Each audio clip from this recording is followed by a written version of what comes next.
여러분 한번 따라할까요? 하나님 우리와 함께 계십니다. 하나님 우리의 기도를 듣고 계십니다. 여러분, 우리는 그리스도인입니다. 예수님을 구주로 믿는 자들이고 또한 하나님을 구주로 모시고 있는 자들입니다. 지난 21일 다니엘 기도회 동안 우리 20명의 강사를 통하여 다양한 분들의 삶과 하나님께서 만나주시는 것을 우리가 경험했습니다. 저는 21일 동안 다니엘 기도에 참석하면서 제 마음속에 딱 들었던 한 단어가 있었는데, 그것은 바로 기이한 도우심. 제 마음속에 하나님의 기이한 도우심을 바라봐라 라는 마음이었습니다. 세상이 어지럽고 또한 이런저런 사건 사고가 들려오고 내년에는 더욱더 우리가 힘들다, 어렵다, 여러 가지 일들이 전망이 나오고 있지만, 그럼 우리가 바라볼 분은 하나님밖에 없습니다. 하나님께서 도와주시면 되고 하나님께서 인도해 주시면 된다는 믿음으로 기이한 하나님을 바라봐야 되겠다라는 마음을 가졌습니다.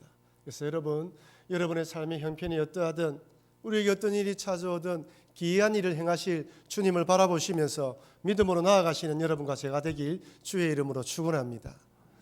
오늘은 뜻이 하늘에서 이루어지듯이 라는 제목을 가지고 우리가 말씀의 은혜를 나누려고 합니다. 여러분, 결혼한 사람과 결혼하지 않은 사람의 차이가 무엇일까요? 여러 차이가 있겠지요. 그 중에 큰 차이점 하나 바로 책임감입니다. 결혼하지 않은 미혼은 자기 하고 싶은 대로, 가고 싶은 대로, 먹고 싶은 대로 즉흥적으로 무엇이든지 할 수 있습니다. 하지만 기혼이 되고 가족이 있으면 이제 매이게 됩니다. 마음대로 할 수도 없고 또한 때로는 어떤 일을 할 때 배우자와 의논해야 됩니다. 여러분, 자녀가 한 명 생기면 이 아버지 가장들의 어깨가 한쪽이 축 처지죠. 두 명이 생기면 양쪽이 축 처집니다. 그만큼 이 가장의 무게, 책임감의 무게라는 것이 무거운 것입니다. 처음 결혼해서 부부 삼아는 주된 이유가 무엇입니까? 양쪽 다 내 뜻대로 하고 싶은 거예요. 미혼으로 살던 시절처럼 막 그렇게 살아가려고 하니까 서로 충돌이 일어나는 경우가 많습니다. 서로 맞춰가고 배려하고 양보하면서 부부 생활을 해 나가야 되는데 그렇지 않기 때문에 부부 싸움을 많이 하는 것이죠. 여러분, 그리스도인이 된다는 것은 무엇을 의미할까요? 여러분은 그리스도인이 어떤 사람이 된다라고 생각합니까? 그리스도인이 되면 무엇이 달라질까요? 여러분, 그리스도인이 된다는 것은 예수님을 구주로 믿고 하나님을 내 주인으로 모시겠다라고 결단하는 것입니다. 내 마음의 주인, 내 생각의 주인, 내 모든 것의 주인이 누구라고요? 하나님이라는 거예요. 하나님의 이름을 거룩하게 높여드리고 하나님의 이름을 위해 살고, 그리고 하나님 나라, 하나님의 뜻을 최우선순위로 두고 살겠다는 결단이죠. 단지 주일만 교회에 출석하고 예배만 드린다고 그리스도인이 되는 것이 아닙니다. 내 삶의 방식, 습관, 세상을 바라보는 관점, 돈과 행복에 대한 정의도 완전히 바뀌어야 됩니다. 하나님 믿는 사람으로서 하나님께서 원하는 것이 무엇인지 하나님의 뜻을 분별하며 살아가야 합니다. 내가 예수님을 믿는다고 하면서도 내 삶의 방식과 습관과 또한 이런 것들이 전혀 변화되지 않는다면 정말 진지하게 나의 삶을 돌아봐야 돼요. 예수님은 제자들에게 어떤 기도를 해야 되는지 주기도문을 통해서 가르쳐 주십니다. 처음 3번은 하나님 영광을 위한 기도를 하라는 것이죠. 우리 마태복음 6장 9절에서 10절 말씀을 우리 다 같이 한번 더 읽어보겠습니다. 그러므로 너희는 이렇게 기도하라. 하늘에 계신 우리의 아버지여, 이름이 거룩히 여김을 받으시오며 나라가 임하시오며 뜻이 하늘에서 이루어진 것 같이 땅에서도 이루어지이다. 아멘이죠. 하나님의 뜻, 하나님의 나라, 하나님의 이름, 하나님의 나라, 하나님의 뜻을 먼저 구하라. 하나님 백성이 되었으니 이젠 하나님 영광을 위한 삶을 살라는 것이죠. 그래서 주기도문은 하나님의 백성이 된 자가 아니면 절대로 할 수 없는 기도입니다. 이 기도를 통해 매번 나의 삶의 방향과 목표를 점검하고 수정하고 내가 어디쯤 가고 있는지 우리 자신을 돌아보라는 것입니다. 오늘은 특별히 하나님의 뜻에 관해서 살펴보려고 합니다. 여러분, 제가 반복해서 말씀드리지만 이 세상은 하나님의 이름, 하나님의 나라, 하나님의 뜻에 대해서 관심이 없습니다. 오직 자기 이름, 자기 나라, 자기의 뜻을 위해서 살아갑니다. 내 뜻, 나의 왕국, 내 생각, 내 관점이 중요하지 다른 사람, 하나님의 뜻에 대해서는 관심이 없습니다. 아니, 타락한 인간들은 하나님의 이름이 높아지고 하나님의 나라가 임하고 하나님의 뜻을 이루어지는 것을 원하지 않습니다. 좋아하지 않아요. 철저하게 하나님을 배격하고 배제합니다. 하나님을 싫어하며 때론 노골적으로 하나님을 조롱하기도 합니다. 여러분, 2009년도에 영국에서 무신론자들이 영국 전역을 운행하는 버스 중 800대에 이런 광고를 실었습니다. 빨간 글씨로 저 뜻이 뭐냐면 신은 아마도 없을 것이다. 이제 걱정을 멈추고 인생을 즐기라는 뜻이에요. 800대의 버스에 저 광고를 싣고 달리게 만들었습니다. 무슨 말입니까? 하나님 없으니까 두려워하지 말고 네 하고 싶은 대로 하고 살아라는 것입니다. 네가 인생의 주인이 돼서 네가 원하는 삶을 살아라는 것이죠. 이것이 세상의 모토입니다. 며칠 전에 교대 졸업을 앞둔 학생과 대화를 나누었습니다. 이 학생은 임용고시 합격하면 초등학교 선생님이 될 이제 교원생이죠. 예비 선생님이죠. 근데 이 곧 선생님이 될 교원생들에게 학생들에게 성교육을 시킬 때 생물학적 성, 즉 태어나면서 남자, 여자로 태어난 것을 인정하기보다 자기 스스로 성을 결정하도록 가르치라고 한다고 합니다. 무슨 말이냐면 너 남자로 태어났으니까 남자로서 역할을 잘해야 돼. 여자로 태어났으니까 여자로 역할을 잘해야 돼 라고 가르치면 안 되고, 네가 언제든지 네 생각에 남자라면 남자로 될 수도 있고 여자라면 여자로 살 수 있으니까 그런 식으로 가르치라는 거예요. 그래서 더 이상 이제 남성적이다, 여성적이다라는 표현도 쓰지 못한다고 합니다. 그러니 이런 세상이다 보니 혼전순결, 낙태간 이야기를 하면 마치 옛날 사람처럼 시대에 뒤떨어진 사람처럼 취급받습니다. 세상들은 이제 성경적 가치관, 신앙적 믿음을 더 이상 들으려고 하지 않아요. 저하고 대화를 나눴던 이 학생이 기독교인인 걸 알고 친구들이 묻는다고 합니다. 너는 동성애에 대해서 어떻게 생각해? 토론을 하자는 것이 아니라 너 아직도 그런 생각 가지고 있어? 너 참 구시대 사람이구나. 이런 뉘앙스로 묻는다는 거예요. 여러분, 세상은 하나님에 대해서 관심이 없습니다. 그냥 하나님에게 우리 내버려 달라고 이야기를 합니다. 그러면 하나님도 이 세상에 대해서 관심을 가지지 않고 그냥 내버려 두면 될 것 같습니다. 하지만 하나님은 이런 세상일지라도 관심이 많으시고 사랑하십니다. 그래서 요한복음 3장 16절 17절에 이렇게 말씀합니다. 우리 같이 읽어보겠습니다. 하나님이 세상을 이처럼 사랑하사 독생자를 주셨으니 이는 그를 믿는 자마다 멸망하지 않고 영생을 얻게 하려 하심이라. 하나님이 그 아들을 세상에 보내신 것은 세상을 심판하려 하심이 아니요 그로 말미암아 세상이 구원을 받게 하려 하심이라. 아멘입니다. 우리가 생각에 이렇게 하나님께 대적하고 반역을 일으킨다면 노아 홍수 때처럼 또다시 멸망시켜야 되는데, 하나님은 그렇지 않고 이 세상을 여전히 사랑하시면서 구원하기 원하신다는 거예요. 그런 말미암아 세상이 구원받게 하기 원하신다. 이것이 하나님의 마음입니다. 이것이 하나님의 뜻입니다. 디모데전서에는 또 이렇게 말씀합니다. 디모데전서 2장 4절입니다. 하나님은 모든 사람이 구원을 받으며 진리를 아는데 이르기를 원하시느니라. 아멘이죠.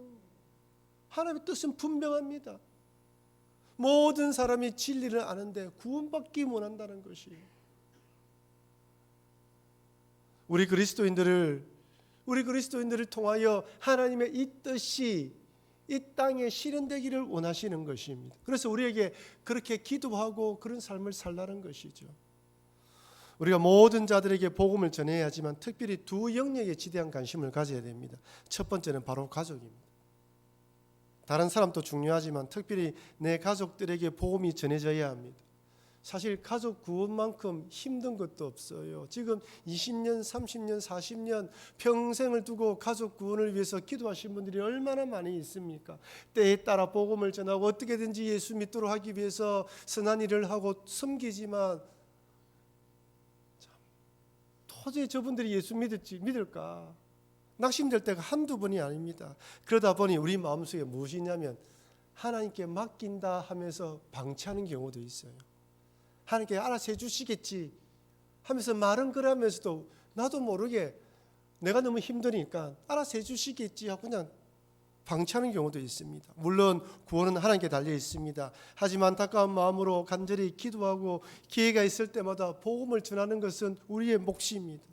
언제 어느 때에 하나님께서 마음을 만져주실지 아무도 모릅니다. 그때를 바라보며 우리는 기도하고 주님을 기다려야 합니다. 실제로 제가 새가족 처음 교회 오시는 분들을 만나서 이야기를 해보면요, 많은 분들이 어릴 때 교회를 다녔다고 합니다. 부모를 따라 교회 다니기도 하고 친구 따라 교회 다니다가 어떤 일이 있어서 교회를 다니지 않다가 큰 일을 만나면서 하나님께 다시 오게 되었다라고 말하는 사람도 많이 있습니다. 아마 여러분들 가운데 자녀들 가운데에 긴 방학에 들어간 분도 있을 겁니다. 교회 불미스러운 일들 때문에 또는 신앙의 반항기, 즉 고등학교를 졸업한 후 학교와 또한 이 사회에 진출하면서 신앙으로 방황하는 젊은이들이 많이 있습니다. 이것은 우리 한국뿐만 아니라 전 세계 신앙인들의 공통된 점이라 할 수 있습니다. 세상의 즐거움과 신앙사에 갈등하다가 결국 세상으로 가는 것이죠. 하지만 이럴 때라도 우리 부모들은 믿음의 말을 해야 됩니다. 내가 아무리 그렇게 한다도 하나님을 떠날 수 없다. 네가 뛰어봐야 하나님 손바닥 아니다. 엄마 아빠는 너를 위해서 항상 기도하고 있다. 여러분, 이 말을 계속해서 반복해서 해줘야 돼요. 내가 너를 위해서 기도하고 있어. 너 걱정하지 마. 하나님 함께 하신다. 너 반드시 하는 게 돌아와야 돼. 여러분, 이 말이 때로는 한 귀로 듣고 헐레된다 하더라도 때가 되면 이 말들이 자기 마음속에 체득가 되어서 자기 마음을 때릴 때가 있어요. 그래서 우리는 하나님께 기도하며 매달려야 되는 것입니다. 그래서 나의 가정에 믿지 않은 가족이 있다고 포기하지 말고 기도하면서 믿음의 말로 격려하시는 여러분과 제가 되길 바랍니다. 그럼 첫 번째 가족들이죠. 두 번째는 지역사회입니다. 우리들이 저 멀리 있는 아프리카까지 가지 못한다 할지라도 내가 몸담고 있는 지역사회에 있는 사람들을 위해서 기도해야 됩니다. 우리 교회를 부산 이 전포동 땅에 세워주셨기 때문에 우리 지역에 있는 사람들을 품어야 되고요.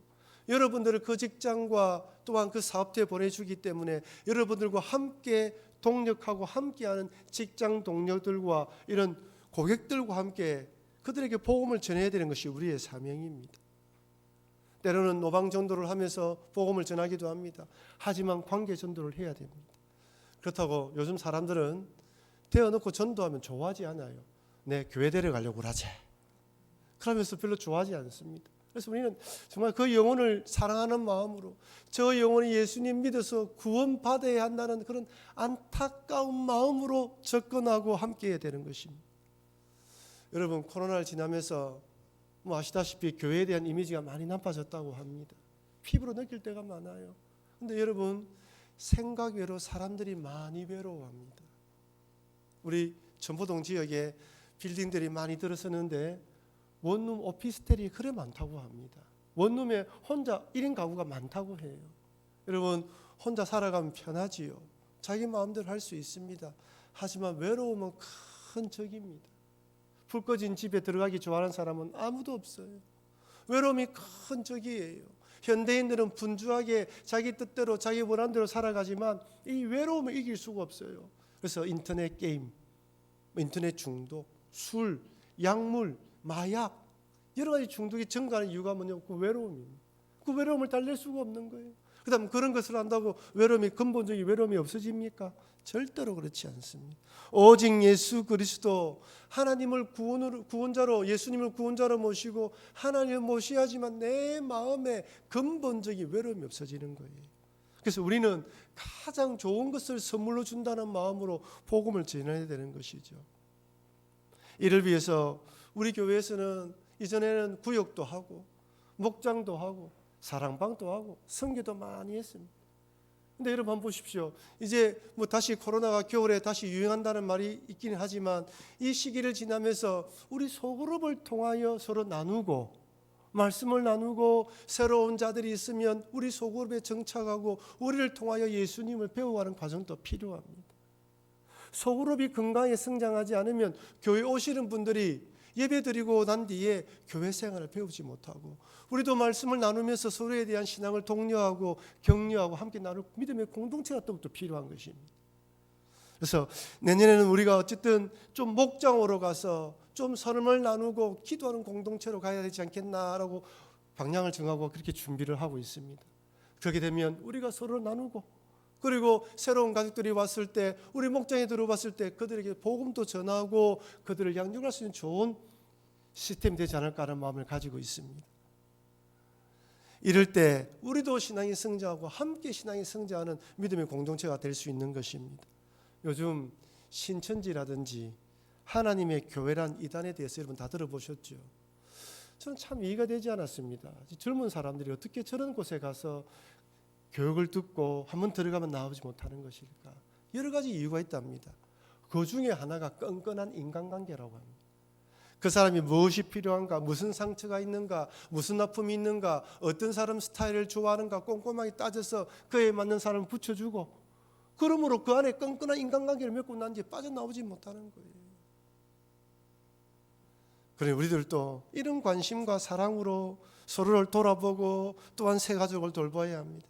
지금까지 믿지 않는 가족들이나 친구, 지인들을 위해서 기도했지만 이제 더 간절히 기도하면서 이제 그들을 품을 수 있도록 우리 마음도 넓혀야 되는 것입니다. 사도 바울은 디모데에게 이렇게 권면합니다. 디모데후서 4장 2절 우리 같이 한번 읽어보겠습니다. 너는 말씀을 전파하라. 때를 얻든지 못 얻든지 항상 힘쓰라. 범사에 오래 참음과 가르침으로 경책하며 경계하며 권하라. 너는 말씀을 전파하라. 때를 얻든지 못 얻든지 항상 힘쓰라. 때는 주님께 달려 있으니까 맡기고 항상 말씀을 전하라는 것입니다. 우리들은 코로나 3년을 지나면서 많이 움츠렸습니다. 우리 교회는 이런저런 일 때문에 힘든 시간을 보냈습니다. 하지만 이제 교회 본질을 알 수 있는 영혼 구원을 위해 매진해야 됩니다.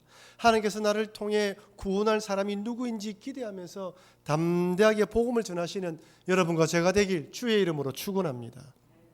참 여러분 이렇게 온 세상에 복음이 전해지는 하나님의 뜻을 이루어드리기 위해서 우리가 어떻게 해야 될까요? 두 가지를 딱 생각해야 됩니다. 첫째는 한번 따라할까요? 내 뜻을 내려놓아야 합니다. 참 힘들죠. 내 뜻을 내려놓는 것. 때로는 하나님 뜻이 분명히 저 뜻인 걸 알면서도 내 뜻을 내려놓기가 힘들어요. 이게 맞다고 생각되기 때문이죠. 또 때로는 하나님의 뜻이 무엇인지 몰라서 내려놓아야 할지 갈등대가 있습니다. 또 때로는 내가 이 뜻이 너무 맞다고 확신이 드는 거예요. 그래서 하나님의 말씀해줘도 듣지 못한 경우도 있습니다.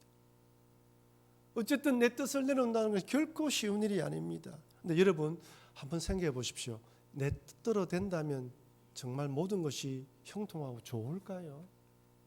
절대 그렇지 않습니다. 분명 이것이 옳다고 생각했는데 잘못된 선택일 때도 많습니다. 우리 인간은 완벽하지 않습니다. 여러분 몇 년 전만 하더라도 많은 사람들이 주식에 투자했습니다.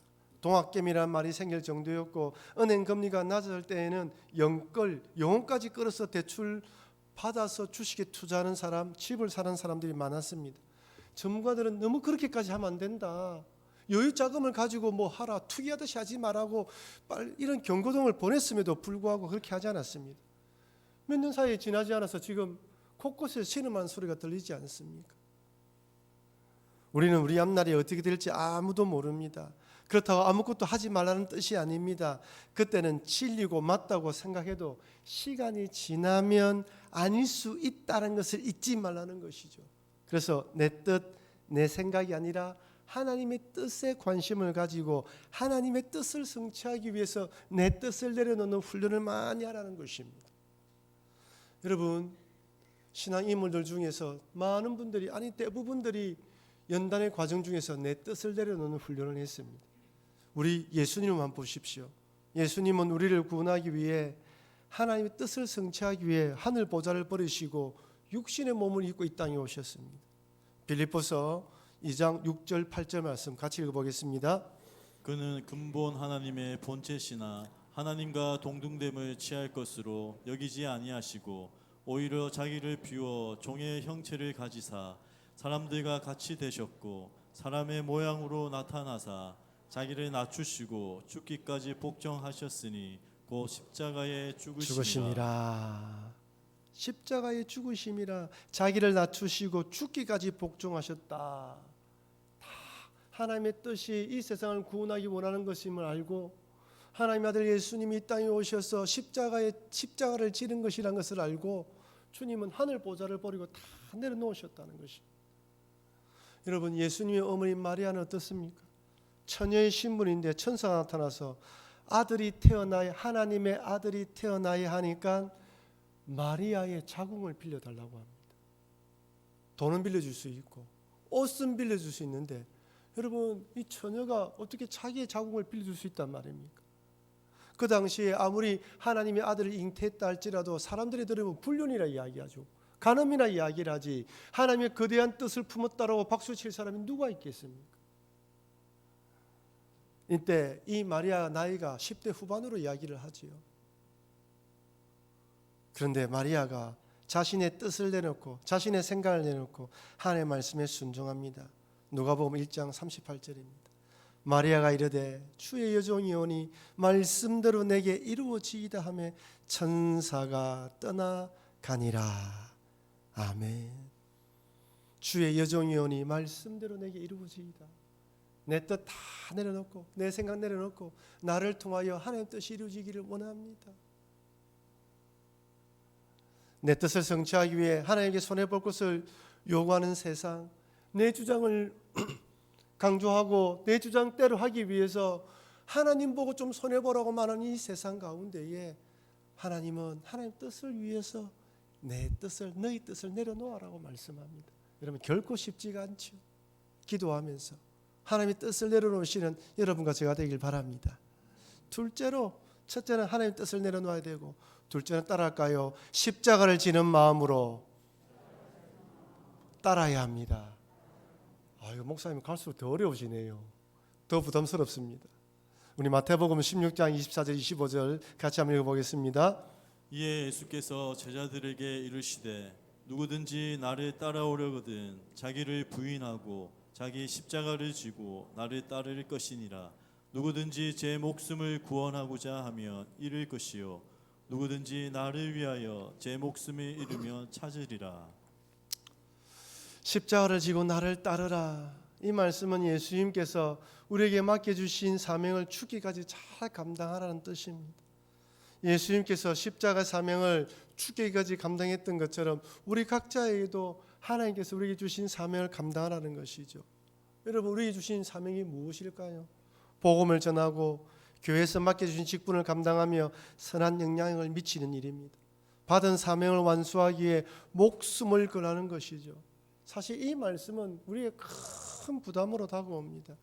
예수님 믿어 복받고 은혜와 평강을 누리기 원하지, 사명 때문에 십자가를 지기 좋아하는 사람은 아무도 없습니다. 요즘 교회에서 이런 설교하는 거 좋아하지 않아요. 편안하게 신앙생활 할 수 있고 부담 없이 교회 다니기를 원하지, 십자가 길을 걷고 싶은 사람이 누가 있겠습니까? 하지만 그럼에도 하나님의 뜻이라면, 하나님의 뜻을 성취하기 위해서라면 때론 십자가를 지라는 것입니다. 살아가다가 실망스러운 일들이 찾아오고 하나님 계시지 않은 상황을 만난다 하더라도, 믿었던 신앙의 동지들이 믿음의 자리에 서난다 할지라도 나 자신은 내게 주신 주님의 사명을 잘 감당하라는 것이죠. 얼마든지 사명을 내릴 수 있는 변명과 핑계거리가 있다 할지라도 버티라는 것입니다. 그럴 때 하나님 뜻이 우리를 통해 이 땅 가운데 이루어진다는 것입니다. 사랑하는 성도 여러분, 이 세상은 하나님의 이름, 하나님의 나라, 하나님의 뜻보다 자기의 이름, 자기 왕국, 자기의 뜻을 위해 살아가라고 강요합니다. 그렇게 사는 것이 성공한 사람이라고 말합니다. 하지만 이런 세상 가운데 살아가기에 예수님은 하나님의 뜻이 이 땅에 이루어지게 해달라고 기도하라고 하십니다. 온 세상이 구원받기 원하는 하나님 뜻이 이루어지기를 소망하며 특별히 내 가족, 내 주변의 사람들에게 복음을 전하시기를 바랍니다. 오랫동안 기도했지만 응답되지 않는다면서 포기하지 말고 하나님께서 반드시 구원해 주실 것을 믿고 복음을 전하시기를 바랍니다. 그리고 이런 하나님의 뜻을 성취하기 위해 언제든지 내 뜻을 내려놓으십시오. 정말 하나님 뜻이 십자가를 지는 것 같은 사명이라면 십자가를 진다는 마음으로 죽기까지 잘 감당하시길 바랍니다. 그래서 우리를 통해 하나님의 뜻이 온전히 이루어지는 삶을 사시는 여러분과 죄가 되길 주의 이름으로 축원합니다.